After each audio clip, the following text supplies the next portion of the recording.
Il faut que tu prophétises encore sur un grand nombre de peuples, et de nations, et de langues, et de rois.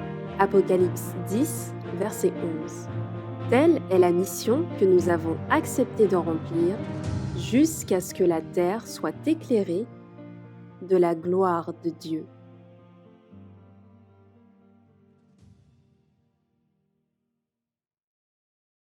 Encore une fois, bonjour à toutes et à tous.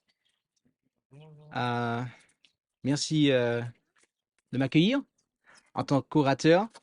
Et, et par-dessus tout, euh, je souhaiterais que nous puissions accueillir le Seigneur. Et pour ce faire, nous allons prier. Et j'invite ceux qui le peuvent à pouvoir se prosterner là où c'est possible.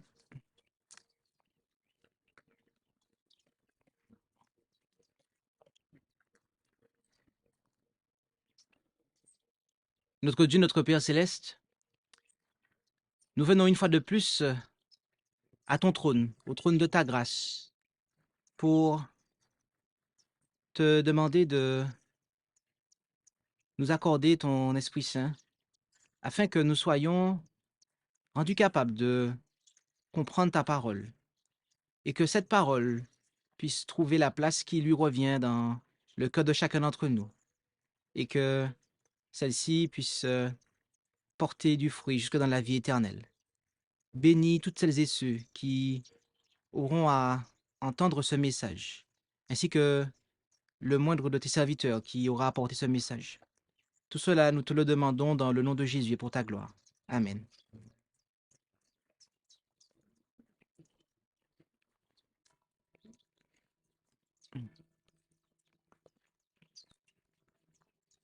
Je rends gloire à Dieu pour la présentation du frère Romain qui, une fois de plus, a été une véritable fondation pour les messages successifs.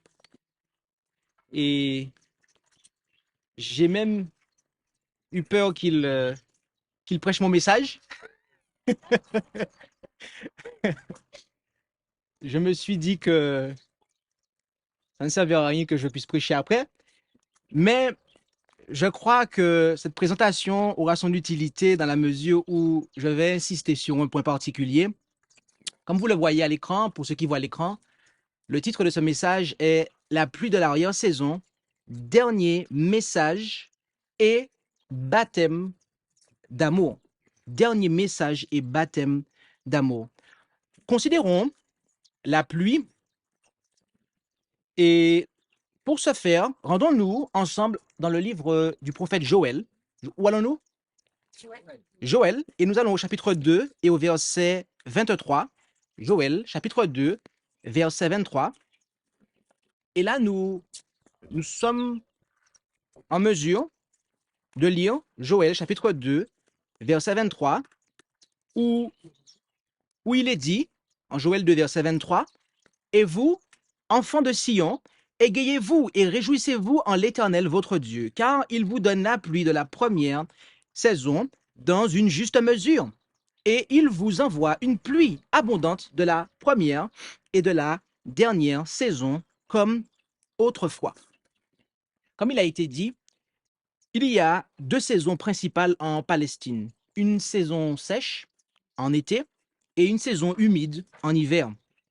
Les pluies d'automne, appelées pluies de la première saison, arrivent entre fin octobre et début novembre.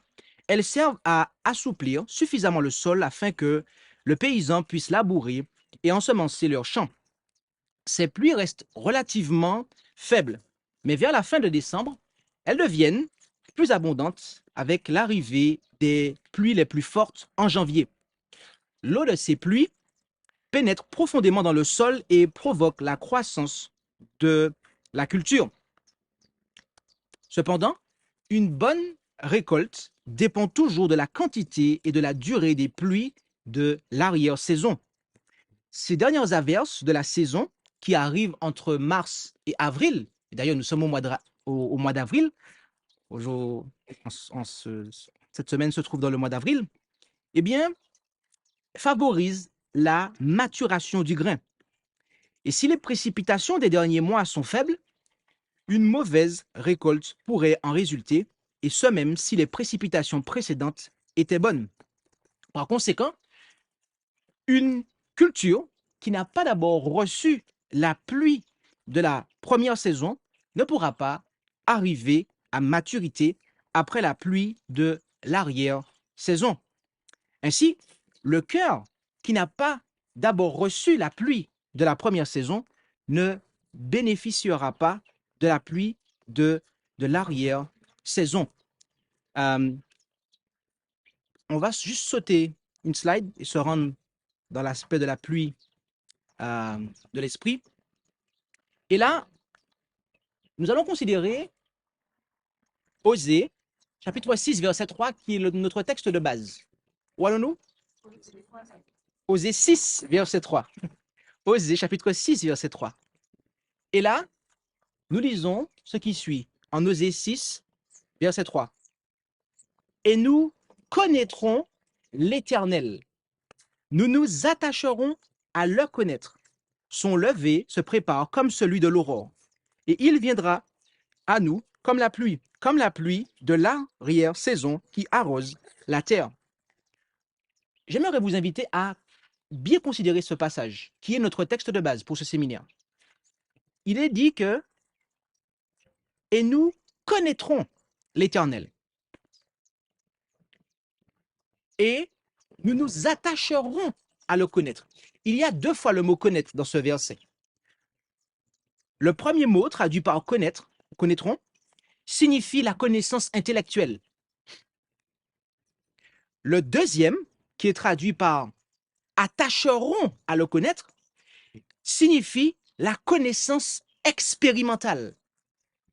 D'accord? C'est pour ça qu'il est dit que nous connaîtrons l'Éternel et nous nous attacherons à le connaître. OK? Il y a une connaissance intellectuelle, mais également une connaissance expérimentale. Lorsqu'on dit qu'on s'attache à quelque chose, c'est que on y tient. D'accord? Ce n'est pas juste quelque chose qui est de l'ordre de l'information. OK? Donc, il y a ici quelque chose qui se dégage. C'est que la pluie, quand on parle de la pluie, ce n'est pas simplement une connaissance intellectuelle, une information. C'est quelque chose qui va plus loin. C'est ce que l'on va appeler, lorsqu'on a le cumul de connaissances intellectuelles et connaissances expérimentales, c'est ce que l'on peut appeler une connaissance salvatrice. D'accord? La pluie est une connaissance salvatrice de Dieu. OK? Dans le passage suivant, qui se trouve être Deutéronome 32, versets 1 à 3, où allons-nous? C'est exact. Nous lisons ce qui suit. En Deutéronome 32, versets 1 à 3, il est dit, en Deutéronome 32, versets 1 à 3, « Cieux, prêtez l'oreille, et je parlerai, et que la terre écoute les paroles de ma bouche. Ma doctrine coulera comme la pluie, ma parole tombera comme la rosée, comme des ondées sur la verdure, comme des pluies abondantes sur l'herbe, car je proclamerai le nom de l'Éternel, célébrer la grandeur de notre Dieu. » Notez qu'ici, il est dit que ma doctrine coulera comme la pluie, ma parole comme la rosée. OK? Donc, la pluie est prise ici comme symbole pour la doctrine, la parole de Dieu. Et notez ce qu'il dit au verset 3. « Je proclamerai le nom de l'Éternel. » Nous allons voir, et nous l'avons déjà vu, n'est-ce pas, que ici, la pluie est la révélation du caractère de Dieu. Nous allons voir en fait que c'est ce que signifie le nom de l'Éternel. D'accord? Cette pluie proclame le nom de l'Éternel. Dans la slide suivante, nous avons mis 2 passages qui se trouvent tous les deux en Exode et Exode 33, versets 18 et 19 pour le premier, et le suivant, chapitre 34, versets 5 à 7. Exode 33, versets 18 et 19, il est dit, et Moïse dit, « Je te prie, fais-moi voir ta gloire. » Et l'Éternel répondit, « Je ferai passer toute ma bonté devant ta face, et je crierai devant toi le nom de l'Éternel. » Et notez au chapitre 34 et du verset 5 à 7 comment cela s'est opéré. 34, versets 5 à 7 d'Exode. Et l'Éternel descendit dans la nuée et se tint là avec lui et cria le nom de l'Éternel. Et l'Éternel passa devant lui et cria. Et notez comment il a crié ou proclamé le nom de l'Éternel. L'Éternel, l'Éternel, le Dieu miséricordieux et compatissant, lent à la colère, abondant en grâce et en fidélité, qui conserve sa grâce jusqu'à 1000 générations, qui pardonne l'iniquité, le crime et le péché, mais ne tient point le coupable pour innocent, qui punit l'iniquité des pères sur les enfants et sur les enfants des enfants jusqu'à la 3e et à la 4e génération. Et nous nous arrêtons ici. Donc, nous voyons que le nom de Dieu équivaut à la gloire de Dieu, mais équivaut aussi au caractère de Dieu. D'accord? Est-ce que tout le monde a suivi? Est-ce qu'il y a quelqu'un qui n'a pas compris ce qui a été dit là? Parce que là, on fait un rattrapage. Ça veut dire que si vous avez manqué le wagon de Romain, vous pouvez encore être rattrapé ici. D'accord? Le nom de Dieu équivaut à la gloire de Dieu, ce qui équivaut au caractère de Dieu. D'accord? Ce sont trois termes qui sont synonymes. Et voyez-vous, dans ce passage, nous voyons en fait le caractère de Dieu. C'est un caractère, cela est un caractère d'amour. Oui, la pluie, c'est la révélation de l'amour de Dieu. En 1 Jean 4, versets 7 et 8, 1 Jean 4, versets 7 et 8, nous lisons ce qui suit. Bien-aimés, aimons-nous les uns les autres, car la charité ou l'amour vient de Dieu. Et quiconque aime est né de Dieu et connaît Dieu. Et celui qui n'aime point n'a point connu Dieu, car Dieu est quoi? Amour. Amour. Rappelez-vous ce que nous avons vu tout à l'heure. Nous avons vu tout à l'heure que il est dit, nous connaîtrons l'Éternel et nous nous attacherons à le connaître. Il y a une connaissance intellectuelle, mais pas simplement expérimentale. Or, connaître l'Éternel revient en fin de compte à avoir ce même amour que Dieu a, car Dieu est amour, d'accord? Dieu est amour. Et donc, lorsque nous arrivons à ce niveau d'amour qui est celui de Dieu, eh bien, nous sommes attachés à l'Éternel, d'accord? Nous sommes attachés à l'Éternel. En 1 Corinthiens 2, verset 12, voyons-nous? C'est exact. Nous lisons la chose suivante. En 1 Corinthiens 2, verset 12, il nous est dit,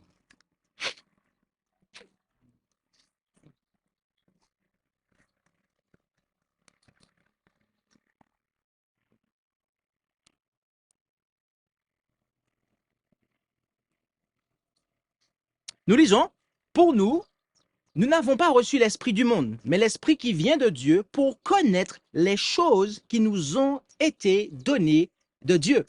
Pour connaître les choses de Dieu, qu'avons-nous besoin?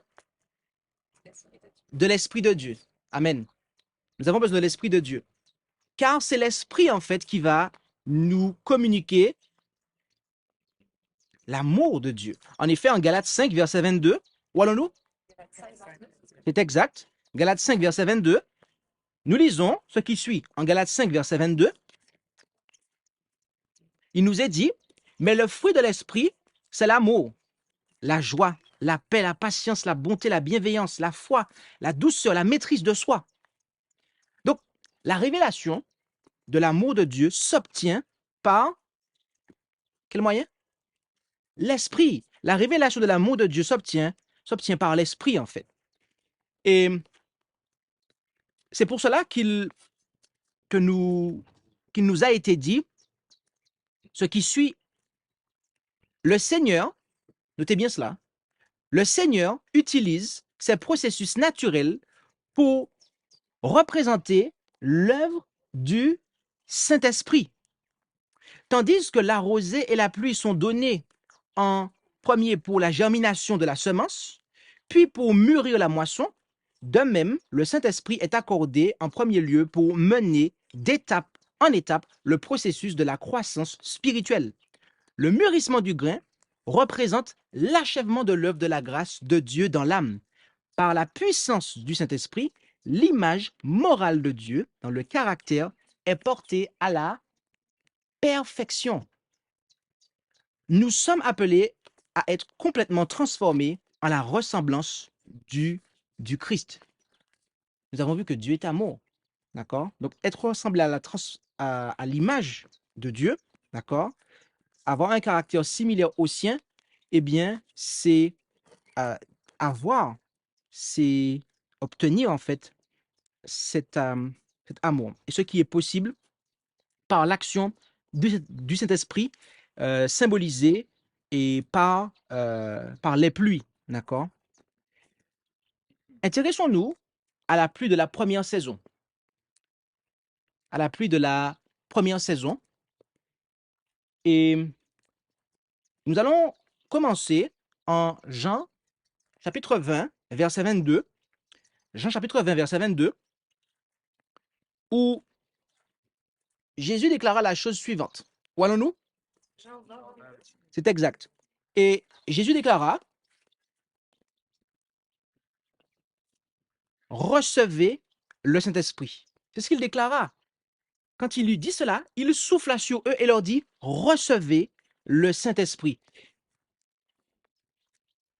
Lorsque Jésus a dit cela, est-ce que les disciples, après ce moment-là, ils ont reçu l'effusion du Saint-Esprit comme cela est décrit en Acte 2? Ils ne l'ont pas reçu, en fait, l'effusion à ce moment-là. Comme Romain l'a pu le dire, il y a eu des gouttes. Mais pourquoi l'effusion, en fait, a-t-elle été freinée? Quel a été le frein à ce moment-là à l'effusion de l'Esprit, en fait? C'est ce que nous allons découvrir, d'accord? Nous allons investiguer là-dessus, ok? Rendons-nous en Luc 22, verset 24. Où allons-nous? C'est exact. Luc 22, verset 24. Et après cela, on va prendre Marc 10, verset 35 à 37 et 41. Mais pour l'instant, rendons-nous en Luc 22, verset 24. Et là, nous lisons, il arriva aussi, en Luc 22, verset 24, il arriva aussi une contestation entre eux, c'est-à-dire entre les disciples, sur celui d'entre eux qui serait estimé le plus grand. Donc là, nous sommes avant, en fait, bien avant le jour de la Pentecôte. Et les disciples se disputaient pour savoir qui serait le plus grand. En Marc, chapitre 10, verset 35 à 37 et au verset 41, où allons-nous? C'est exact. Nous avons là un autre épisode qui est de la même trempe. Et nous voyons ce qui suit. Marc 10, 35 à 37 et 41. Alors Jacques et Jean, fils de Zébédée, vinrent à lui et dirent, Maître, nous voudrions que tu nous fisses ce que nous te demanderons. Et il leur dit, que voulez-vous que je vous fasse? Ils lui dirent, accorde-nous d'être assis dans ta gloire, l'un à ta droite et l'autre à ta gauche. Ce que les 10 autres ayant entendu, ils commencèrent à s'indigner contre Jacques et Jean. Qu'observons-nous là? Eh bien, nous observons là l'orgueil, l'égoïsme, ok, le tout imbibé d'ambition. Eh bien, ces choses-là étaient les sentiments qui étaient dans le cœur des disciples et qui en fait bannissaient l'amour de leur cœur.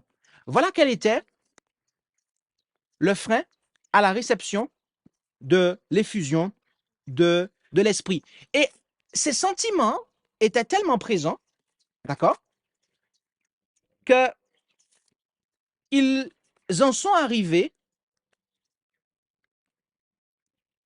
à ce qui nous est décrit en Jean 13, versets 3 à 5 et 12 à 15. Où allons-nous? Je reprends. Jean 13, versets 3 à 5 et 12 à 15. C'est bon pour vous? Ok. On y va. Jean 13, 3 à 5 et 12 à 15. Jésus, c'est le verset 3, au verset 4, se leva du souper, ôta son manteau, et ayant pris un linge, et s'enseignit. Ensuite, il mit de l'eau dans un bassin, et se mit à laver les pieds de ses disciples, et à les essuyer avec le linge dont il était saint. Après donc qu'il leur eut lavé les pieds, et qu'il leur eut repris son manteau, donc là je lis au verset 12, S'étant remis à table, il leur dit, savez-vous ce que je vous ai fait? Vous m'appelez maître et seigneur, et vous dites vrai, car je le suis. Si donc je vous ai lavé les pieds, moi le Seigneur et le maître, vous devez aussi vous laver les pieds les uns aux autres, car je vous ai donné un exemple afin que vous fassiez comme je vous ai fait. Je ne sais pas si vous avez observé la même chose que moi, en fait, ici. Mais il n'y a que les lecteurs attentifs qui peuvent observer cela. C'est que les disciples étaient arrivés à un stade où, quand ils sont arrivés dans la chambre haute, aucun ne s'est désigné pour commencer le service, pour pour le lavement des pieds, en fait. Alors que en, en Orient, c'était dans la coutume, en fait, de laver les pieds de nos hôtes. D'accord? Ça faisait partie de l'esprit d'hospitalité, en fait. Et là, aucun d'eux n'a pris la bassine, n'a pris la serviette. Ils se regardaient. Et ce que Jésus a fait, eh bien, c'est qu'il y est allé, en fait. Et ça a été un, un reproche, cette façon d'agir de Jésus. Ça a été un reproche silencieux.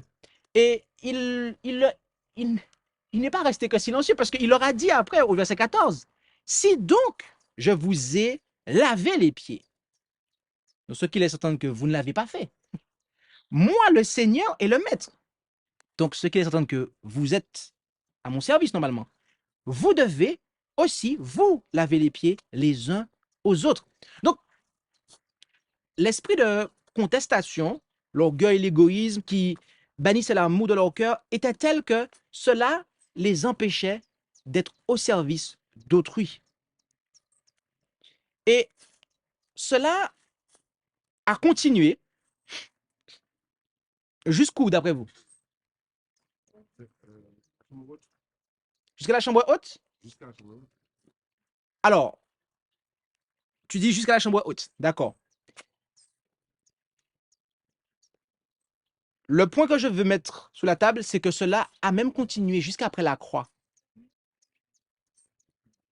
Lisons ça ensemble en Acte 1, versets 6 à 8. Très précisément, l'esprit qui les animait était encore là jusqu'après la croix.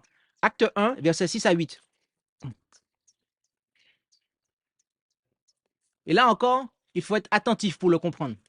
Acte 1, versets 6 à 8. Il est dit, eux donc, étant assemblés, l'interrogeaient en disant, Seigneur, sera-ce en ce temps que tu rétabliras le royaume d'Israël? Mais il leur dit, ce n'est pas à vous de savoir les temps ou les moments que le Père a fixés de sa propre autorité. Je m'arrête ici. À quel royaume les disciples faisaient allusion? Au royaume de gloire, en fait. Ils n'avaient toujours pas bien saisi, en fait, le royaume de grâce, en fait. Donc, l'esprit était encore là, en fait. Leurs yeux étaient fixés sur les choses de cette terre. Ils n'avaient pas encore fait une mise à jour. Oui, ils n'avaient pas changé de système d'exploitation, en fait. C'était toujours le vieux système d'exploitation qu'ils avaient. Ils n'avaient pas encore été renouvelés, en fait. Donc, ils pensaient toujours de la même façon, en fait. Et Jésus leur a dit, mais vous recevrez la puissance du Saint-Esprit qui viendra sur vous, et vous me servirez de témoin tant à Jérusalem que dans toute la Judée et la Samarie et jusqu'aux extrémités de la terre. Même après que Jésus leur ait manifesté l'amour de Dieu sur la croix, ils pensaient toujours de la même façon. Mais notez quelque chose, c'est que Jésus leur a dit à ce moment-là, vous recevrez la puissance du Saint-Esprit qui viendra sur vous et vous me servirez de témoin. Attendez, est-ce que Jésus, qu'est-ce que Jésus est en train de dire là en fait? Qu'est-ce que Jésus est en train de dire là? Est-ce que vous pouvez m'aider? Qu'est-ce qu'il a dit là? Ouais? La puissance du Saint-Esprit qui viendra sur vous et quoi? Et vous me servirez de témoin. Je ne comprends pas. Attendez, est-ce que Jésus serait en train de dire que jusqu'ici, il n'avait pas été ses témoins? Parce que si Jésus dit ça, en fait, vous recevrez ça et vous serez mes témoins, ça veut dire que tout ce qu'ils avaient prêché avant, en fait, c'était quoi? Ils ont prêché, Jésus les a envoyés prêcher, ils ont fait du travail missionnaire, en fait. Sans la puissance de Dieu, en fait. sans la puissance de Dieu.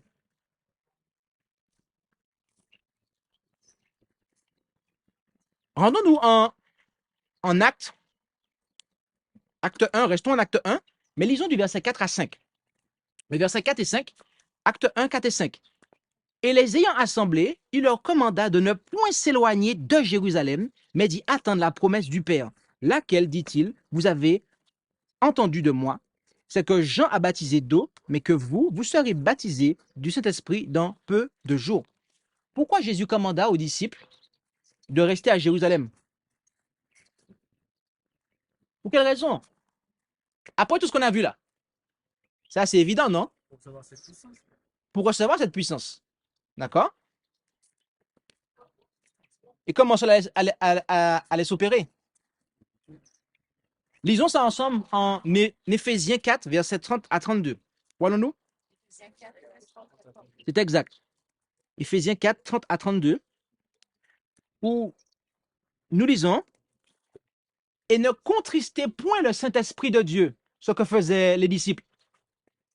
Ils contristaient le Saint-Esprit de Dieu, ok, par lequel vous avez été scellés pour le jour de la rédemption.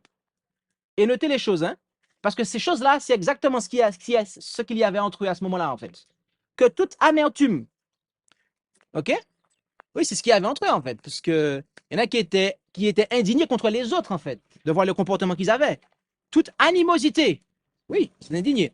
Toute colère, toute crierie, toute médisance soit bannie du milieu de vous, ainsi que toute méchanceté. Voilà ces choses-là. Voilà un échantillon. D'accord? D'ailleurs, la semaine précédente, il y a une présentation qui a été donnée intitulée Fermer la porte de l'église au diable, où nous avons vu en fait une portion beaucoup plus large de ces choses qui empêchent à l'esprit d'agir. Mais soyez, poursuit-il, les uns envers les autres, bons, miséricordieux, vous pardonnant les uns aux autres, comme Dieu vous a pardonné en Christ. D'accord? C'est très important. Comme Dieu vous a pardonné en Christ. Ce n'est pas pardonné à ma façon, mais c'est pardonné à la façon de Dieu. Donc c'était afin de s'humilier en fait. Jésus leur a demandé de rester à Jérusalem afin de s'humilier et de confesser leurs péchés, mais aussi de les délaisser. En effet, dans le passage suivant, qui est Acte 5, verset 32, où allons-nous? C'est exact. Nous lisons la chose suivante, en Acte 5, verset 32. Notez ce qu'ils ont déclaré après avoir reçu l'Esprit. Ils étaient en mesure de le dire avec force et autorité, parce qu'ils l'avaient expérimenté. Ils pouvaient dire aux autres la condition, en fait, pour recevoir l'Esprit, parce qu'eux-mêmes l'avaient expérimenté. Ils ont dit aux gens, et nous lui sommes témoins de ces choses, aussi bien que le Saint-Esprit que Dieu a donné à ceux qui lui obéissent. D'accord? Donc, c'était afin de s'humilier, de confesser et de délaisser leurs péchés, en fait. Il y avait cette œuvre-là à faire. Cette œuvre-là était à faire. Et donc, observons la suite. Retournons en Acte 1 et lisons le verset 14. Et voyons le contraste entre avant et après. Ce que notre frère a dit tout à l'heure. Acte 1, verset 14. Là, nous lisons: tout cela persévérait de commun accord dans la prière et dans l'oraison avec les femmes et Marie, mère de Jésus, et avec ses frères. Donc, notez qu'ils étaient d'un commun accord, en fait. Il n'y avait plus de disputes, plus d'animosité, plus d'amertume, plus de médisance. Tout cela était banni, en fait. Et est-ce que ça s'est arrêté pendant un jour et puis après on a recommencé? Ah bon? Ah, parce on peut penser que c'est ça, en fait. Il suffit juste pendant un sabbat, on se calme, et puis l'esprit va venir, et puis après on peut reprendre de la même façon la semaine prochaine, en fait. Non, c'est pas comme ça que ça se passe? Attendez, vous êtes en train de me dire qu'il faut que ça dure? Waouh! Effectivement, ça a duré. Acte 2, verset 1. Rendons-nous en acte 2, verset 1 et jusqu'au verset 4. Il y a une petite erreur sur ma slide, c'est acte 2, verset 1 à 4. Le jour de la Pentecôte étant arrivé, ils étaient tous d'un commun accord dans un même lieu. Alors, il vint tout à coup du ciel un bruit comme celui d'un vent qui souffle avec impétuosité.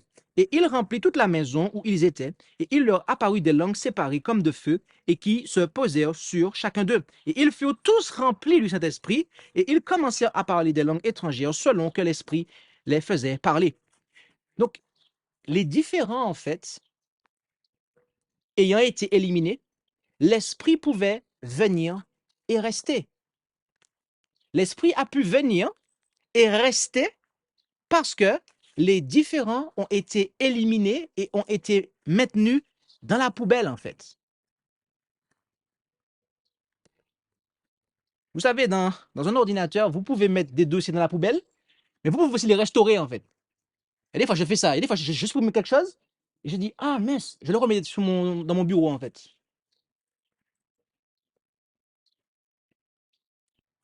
Eux, ils ont vraiment vidé la poubelle, en fait.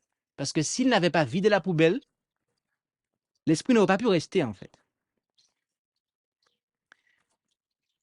Il nous a été dit, c'est par la confession et le renoncement au péché, par la prière fervente et la consécration d'eux-mêmes à Dieu, que les premiers disciples se sont préparés à l'effusion du Saint-Esprit au jour de la Pentecôte. La même œuvre, mais à un degré plus élevé, doit s'accomplir aujourd'hui. Alors, l'agent humain n'avait qu'à demander la bénédiction et à s'attendre à ce que le Seigneur mène à la perfection l'œuvre qui le concernait. C'est Dieu qui a commencé le travail et il l'achèvera, rendant l'homme parfait en Jésus-Christ. Amen. Donc, ce passage vient résumer ce que nous avons vu jusqu'ici. Et notez avec moi un élément, puisque nous avons vu que la pluie, c'est une connaissance salvatrice de Dieu, d'accord? Et connaître Dieu, c'est avoir l'amour de Dieu, d'accord? Rendons-nous en 1 Corinthiens 13 et lisons juste le verset 1, d'accord? Voyons-nous? Verset 1. Et personnellement, je vous lirai la seconde 21, où il est dit, si je parle les langues des hommes et même celles des anges, mais que je n'ai pas l'amour, je suis un cuivre qui résonne ou une cymbale qui retentit. Sans l'amour de Dieu dans leur cœur, la prédication des disciples était sans puissance. Elle était faible.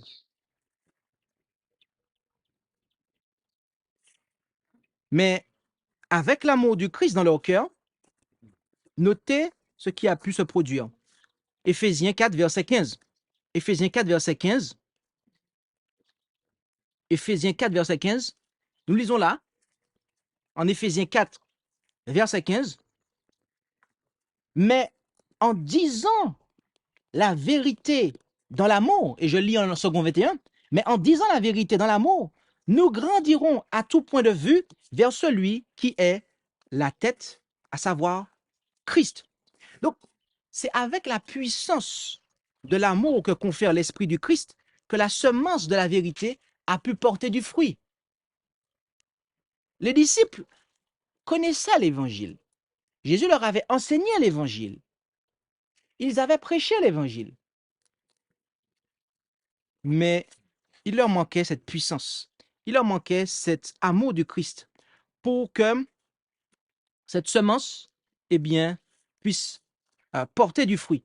Et Jésus avait eu l'occasion de leur dire également en Jean 17, versets 20 à 23, où allons-nous? C'est exact. Jean 17, versets 20 à 23. Jésus avait eu l'occasion de dire ce qu'ils ont entendu. Or, dans sa prière, or, je ne prie pas seulement pour eux, mais aussi pour ceux qui croiront en moi par leur parole, afin que tous soient un, comme toi, ô Père, tu es en moi, et moi en toi, afin qu'ils soient aussi un en nous, pour que le monde croie que c'est toi qui m'as envoyé.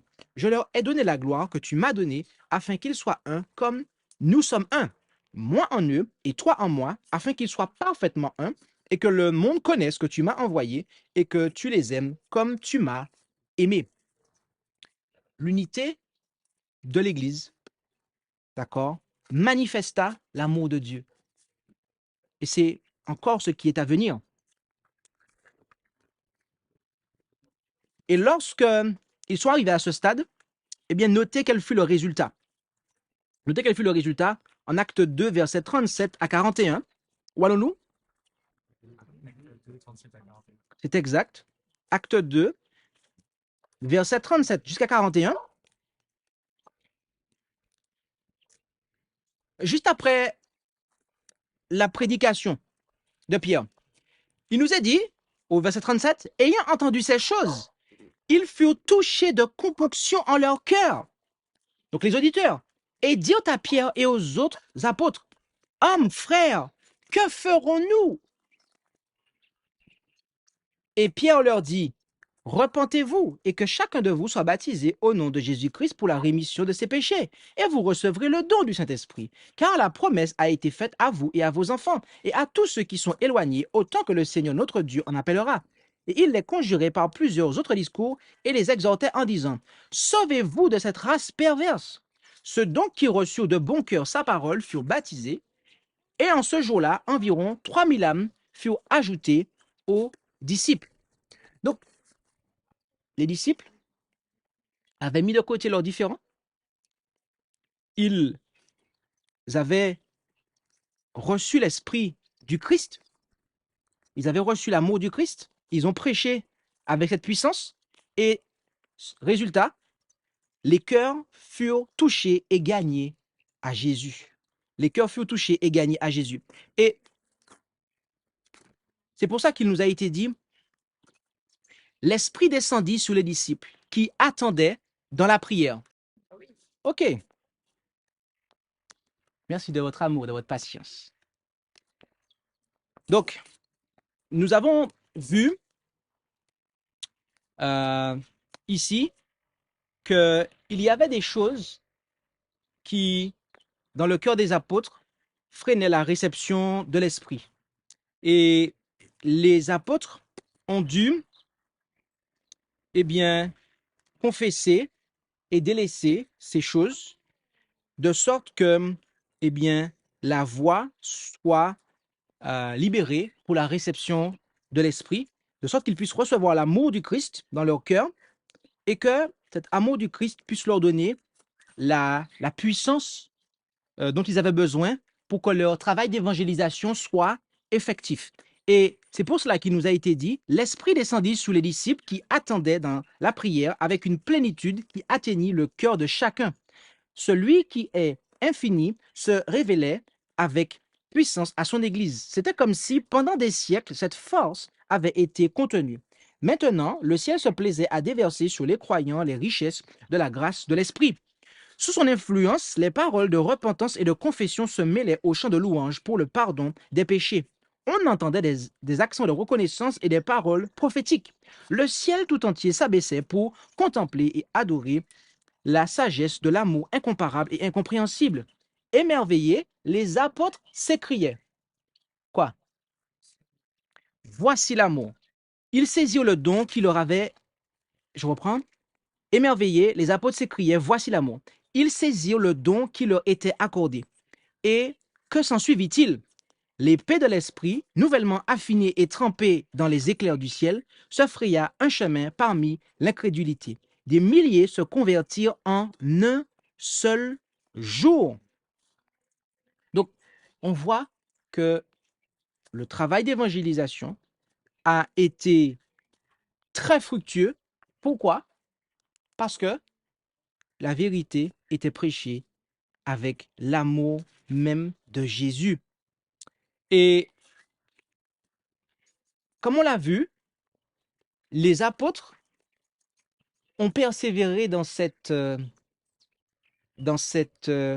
état d'esprit, si on peut le dire ainsi,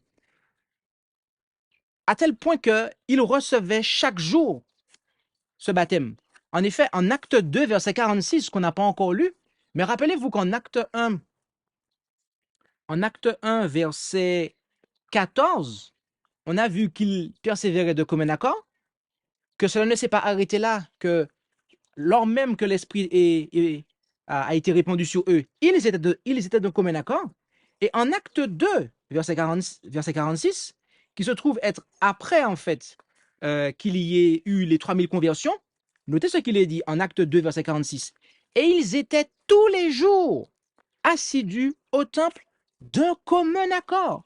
Et rompant le pain dans leur maison, ils prenaient leur nourriture avec joie et simplicité de cœur. Donc, les apôtres recevaient chaque jour le baptême du Saint-Esprit. Ils recevaient chaque jour le baptême d'amour. Il nous a été dit, nous ne devons pas permettre à nos perplexités et à nos désappointements de consumer notre âme et de nous rendre chagrins et impatients. Qu'il n'y ait entre nous ni antipathie, ni mauvaise pensée, ni parole désobligeante, de crainte d'offenser Dieu. Mon frère, si vous ouvrez votre cœur à l'envie ou au soupçon, le Saint-Esprit ne pourra habiter en vous. Recherchez la plénitude qui est dans le Christ.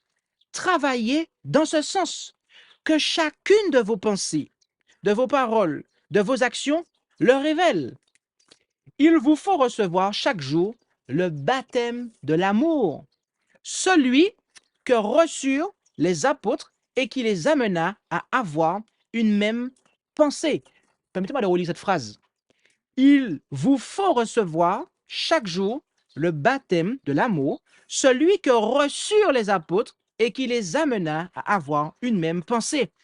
Cet amour apportera la santé du corps, de l'esprit et de l'âme. Entourez-vous d'une atmosphère qui fortifiera votre vie spirituelle. Cultivez la foi, l'espérance, le courage et l'amour. Que la paix de Dieu règne dans votre cœur. Dites-moi, qu'est-ce qui s'est passé après la Pentecôte, lorsqu'ils ont reçu le Saint-Esprit? N'y a-t-il pas eu des miracles qui ont été opérés? Dans ces miracles, il y avait des guérisons. Ok, il y avait des guérisons. C'est ce que vous m'avez dit, hein? D'accord. La messagère dit, cet amour apportera la santé du corps, de l'esprit et de l'âme.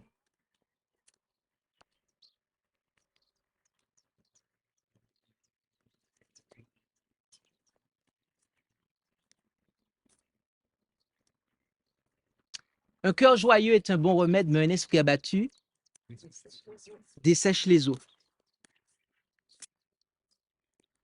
Les apôtres recevaient chaque jour le baptême d'amour. Et c'est pour ça qu'ils étaient rendus capables de pouvoir prêcher avec puissance, mais aussi, alors qu'ils communiquaient cet amour, eh bien, Dieu agissait pour restaurer, pour rétablir les gens, en fait. Parce que, eh bien, un cœur joyeux est un bon remède. Considérons maintenant la pluie de l'arrière-saison.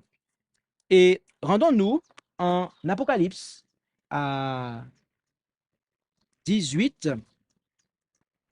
Et avant de... Oui, ça. Apocalypse 18, versets 1 à 4. Où allons-nous? Exact. Et là, nous lisons en Apocalypse 18, versets 1 à 4. Après cela, je vis descendre du ciel un autre ange. Notez que cet ange ne vient pas de l'abîme, hein, mais il descend du ciel. D'accord? Donc c'est un ange de Dieu qui avait un grand pouvoir. Et la terre fut éclairée de sa gloire. Étant donné qu'il descend du ciel, donc d'auprès de Dieu, il descend avec la gloire de Dieu. Donc la terre est éclairée de la gloire de Dieu. Et il cria avec force et à grande voix et dit, elle est tombée, Babylone la grande. Et elle est devenue la demeure des démons et le repère de tout esprit immonde et le repère de tout oiseau immonde et horrible. Car toutes les nations ont bu du vin de la fureur de sa fornication, et les rois de la terre se sont prostitués avec elle, et les marchands de la terre se sont enrichis de l'abondance de son luxe. Puis j'entendis une autre voix du ciel qui disait, sortez du milieu d'elle, mon peuple, de peur que, participant à ses péchés, vous n'ayez aussi part à ses plaies.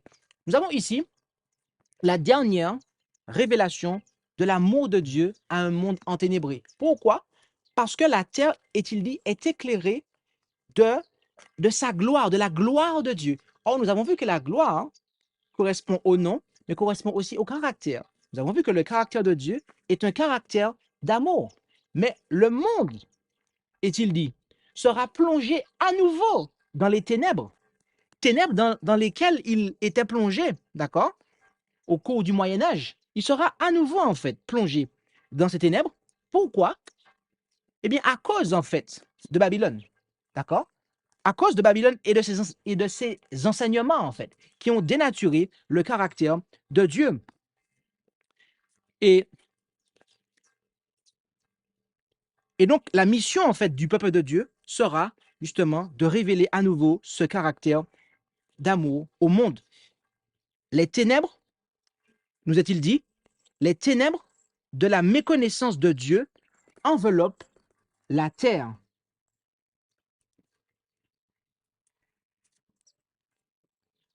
Keep on track, keep on track, ok? Les ténèbres de la méconnaissance de Dieu enveloppent la terre.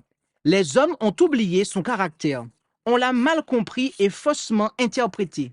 Il faut qu'un message venant du Seigneur soit proclamé à notre époque. Message lumineux par son influence et salutaire par sa puissance.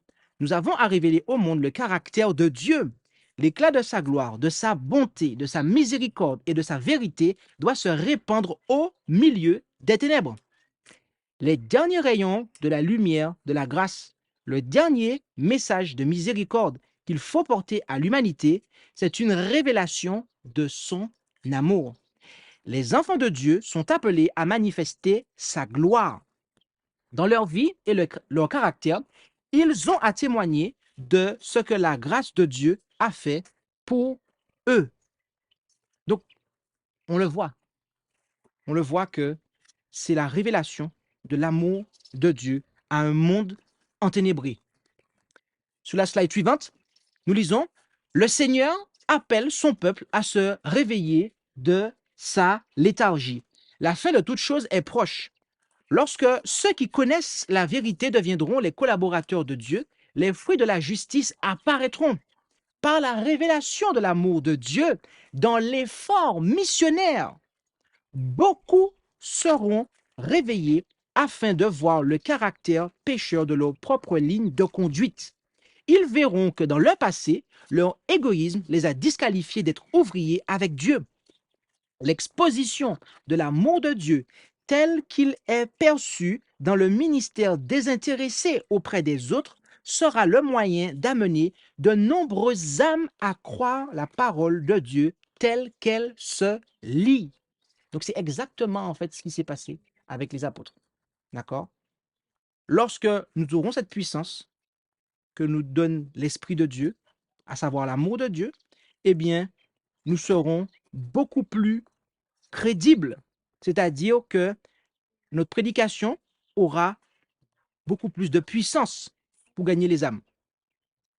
Au paragraphe suivant, qui est sur la slide suivante, il est dit que Dieu désire rafraîchir son peuple par le don du Saint-Esprit en le baptisant de nouveau dans son amour. En le baptisant de nouveau dans son amour. Il n'y a pas besoin d'une disette de l'Esprit dans l'Église.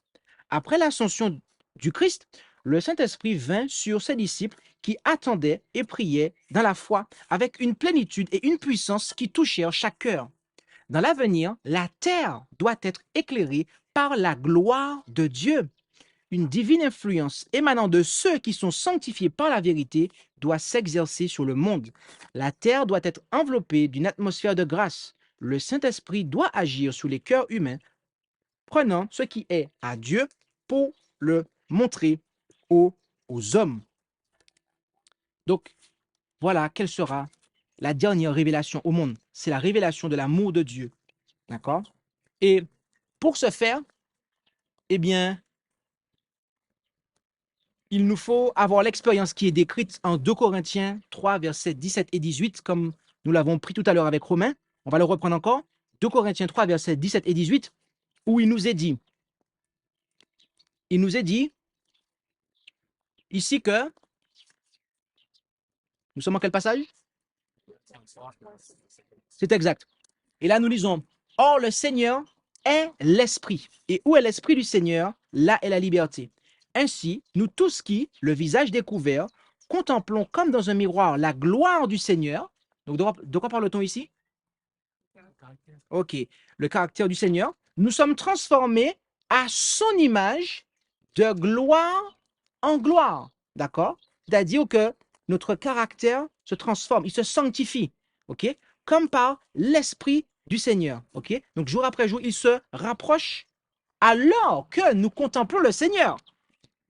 C'est très important. C'est la condition. Eh bien, l'Esprit agit, l'Esprit du Seigneur Jésus agit en nous. Pour cela.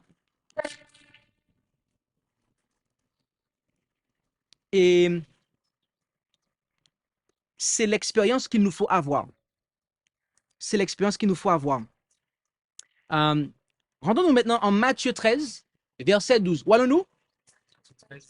C'est exact. Matthieu 13, verset 12.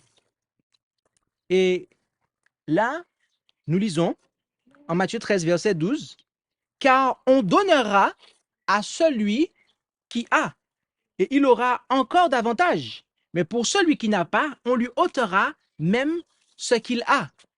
Donc, appliqué au sujet que nous traitons durant ce séminaire, notamment de la pluie, et ce séminaire porte particulièrement sous la pluie de l'arrière-saison, que devons-nous comprendre ici? On donnera à ceux qui? À ceux qui ont.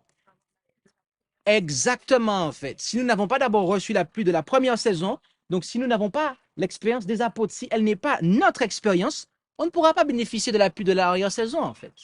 Parce que Dieu donnera à ceux qui ont, en fait.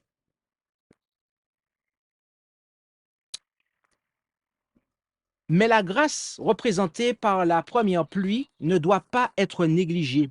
Seuls ceux qui vivent en fonction de la lumière reçue recevront une lumière encore plus grande. À moins d'avancer chaque jour dans la mise en pratique des vertus chrétiennes, nous ne reconnaîtrons pas la manifestation du Saint-Esprit dans la dernière pluie. Elle pourra tomber sur les cœurs tout autour de nous, mais nous ne la discernerons ni ne la recevrons. Est-ce que cela se vérifie? Oui. Qu'est-ce qui s'est passé lorsque Pierre prêchait? Des gens ont dit, ah, mais regardez, ces gens-là sont ivres de vin, ne les écoutez pas. Mais non, mais ils sont ivres, ils ont bu du vin, ils sont sous. Ils n'ont même pas reconnu la pluie de la première saison, en fait.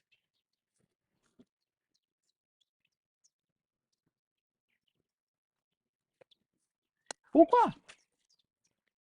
Parce qu'ils étaient morts dans leur péché, en fait. Parce qu'ils avaient eux-mêmes crucifié, en fait, le Fils de Dieu. La pluie de la première prépare à recevoir celle de l'arrière-saison. Plusieurs ne se sont pas préoccupés dans une grande mesure de recevoir la première pluie.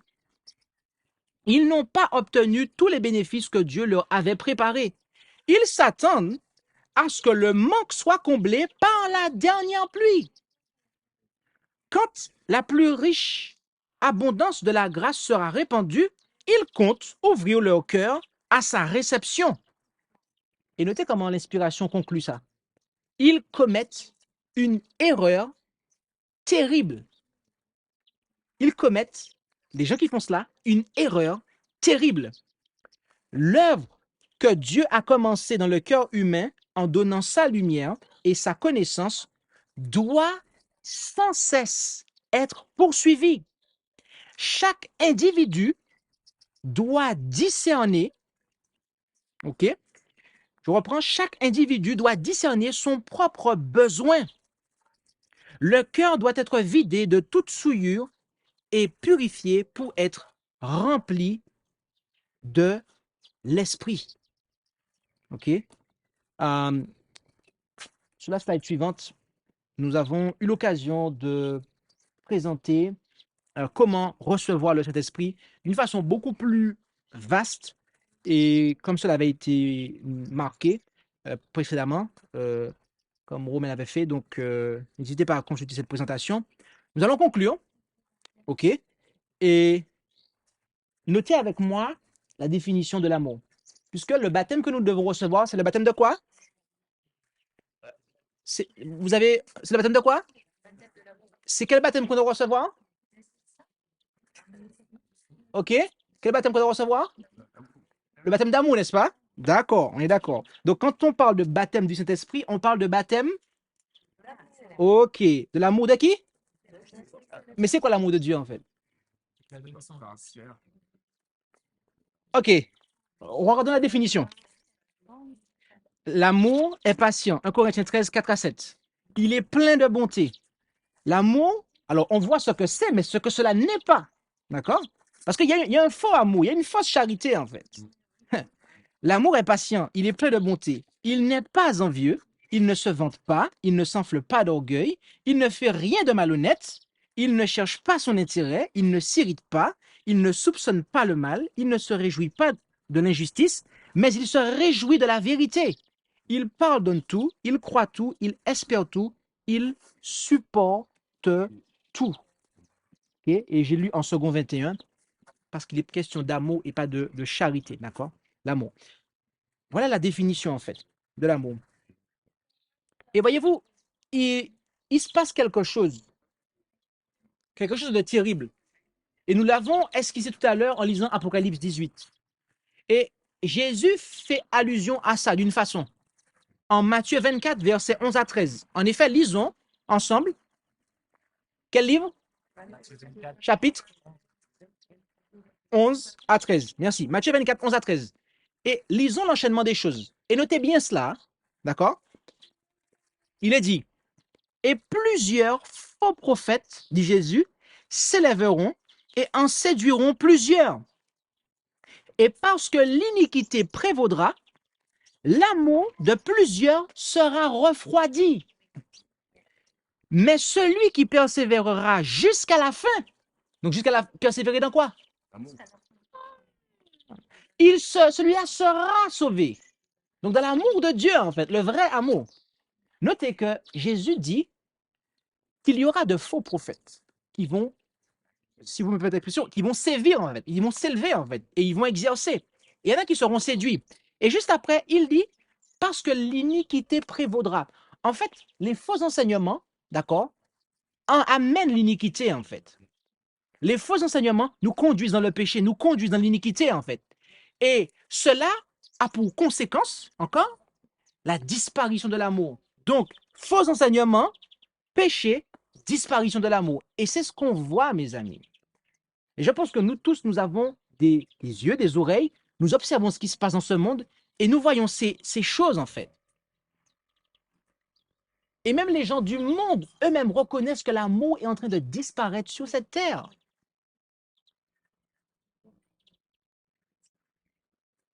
Mais le peuple de Dieu, d'accord, au verset 13, mais celui qui persévérera jusqu'à la fin, de qui parle-t-on?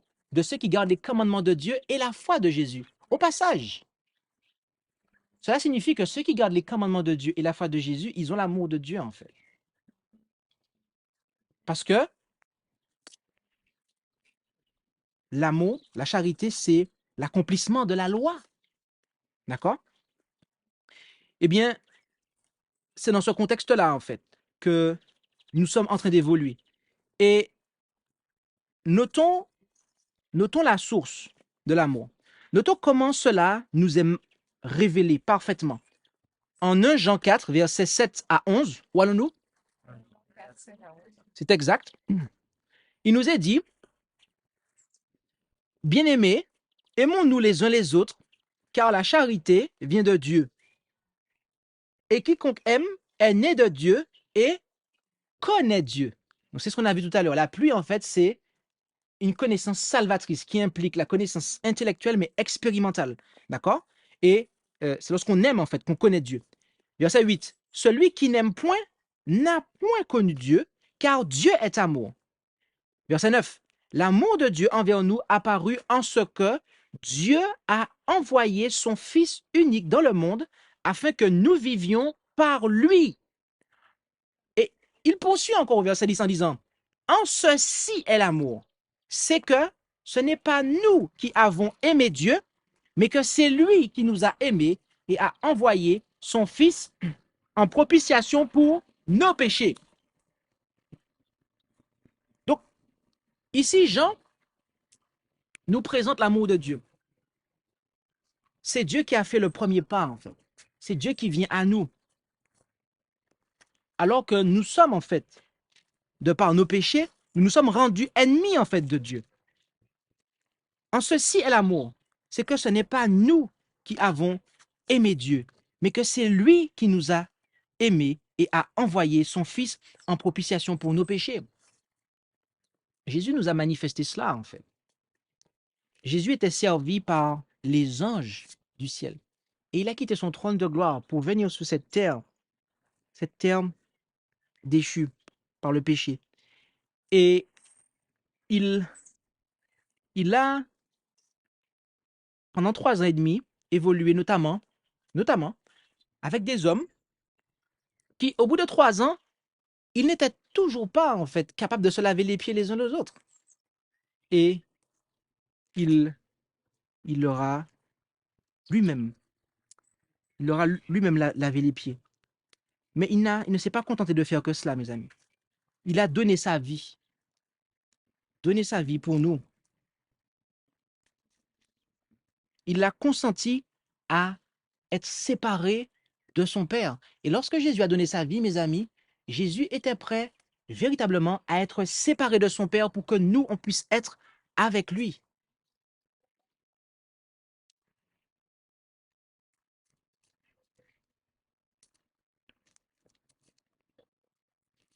Mais Dieu l'a ressuscité afin que, avec Jésus, nous puissions nous réjouir d'être en la présence de Dieu.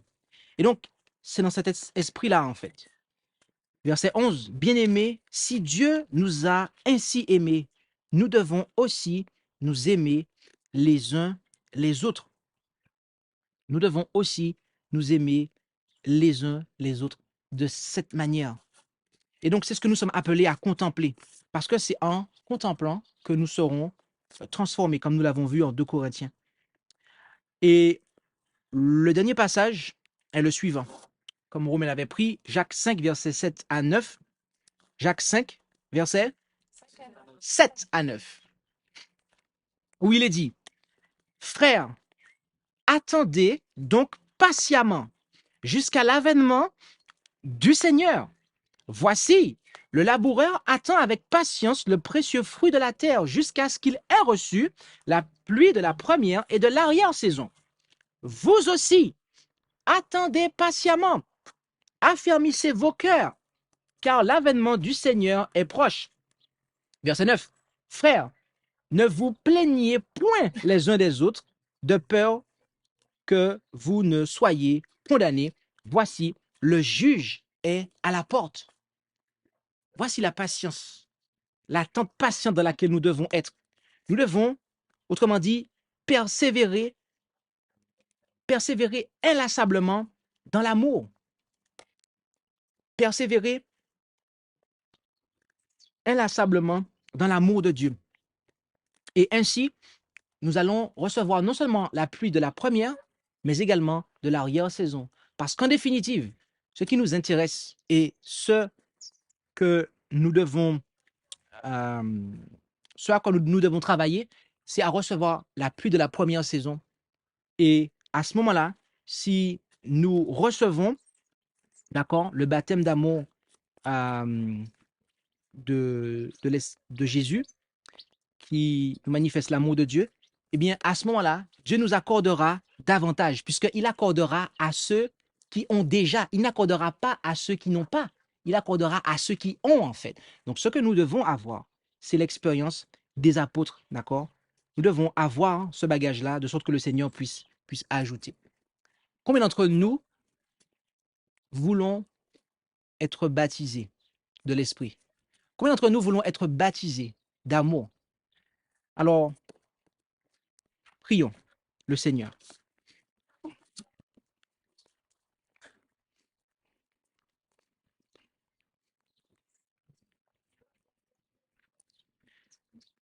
Notre Dieu, notre Père céleste, nous voulons te remercier pour ta parole. Et tu nous montres ce qu'est la pluie de la première et de l'arrière-saison. Tu nous fais savoir qu'il s'agit d'avoir une connaissance expérimentale, une connaissance pas simplement intellectuelle, mais expérimentale, autrement dit une connaissance salvatrice de toi. Et c'est de connaître ton amour, de l'accepter dans notre cœur et de le maintenir afin que celui-ci soit révélé à tout homme. Et pour cela, tu nous fais savoir que nous devons nous dépouiller de tout ce qui est des œuvres de la chair pour que la voie soit dégagée à la réception de ton Saint-Esprit. Alors puissions-nous, Père Céleste, remplir toutes les conditions pour recevoir ton Saint-Esprit afin que ta gloire, ton caractère, ton amour, soit dans nos cœurs et puisse rayonner et que notre travail d'évangélisation soit beaucoup plus puissant et jusqu'à ce que la terre entière soit remplie de ta gloire. Alors, aide-nous, Père, à avoir nos yeux fixés sur Jésus. Aide-nous, Père, à avoir nos yeux fixés à la croix du Calvaire et à réfléchir et à méditer, contempler cet amour inconditionnel que tu as pour nous, que tu nous as manifesté dans le don de ton Fils Jésus-Christ. Et puissions-nous, en contemplant, être transformés. Alors que nos regards s'attardent à la croix, puissions-nous être transformés et que l'amour que tu as pour nous, soit diffusé dans nos cœurs pour que ton nom soit glorifié. Et c'est dans le beau nom de Jésus que nous t'en prions et pour ta gloire, Père. Amen. Merci d'avoir écouté cette présentation. Si vous souhaitez prendre part à la mission que Jésus-Christ confia à notre Église, contactez-nous via les coordonnées présentes sur la page à propos de notre chaîne YouTube à ASJH 1889 France@gmail.com ou via notre page Facebook @ASJH 1889 de France.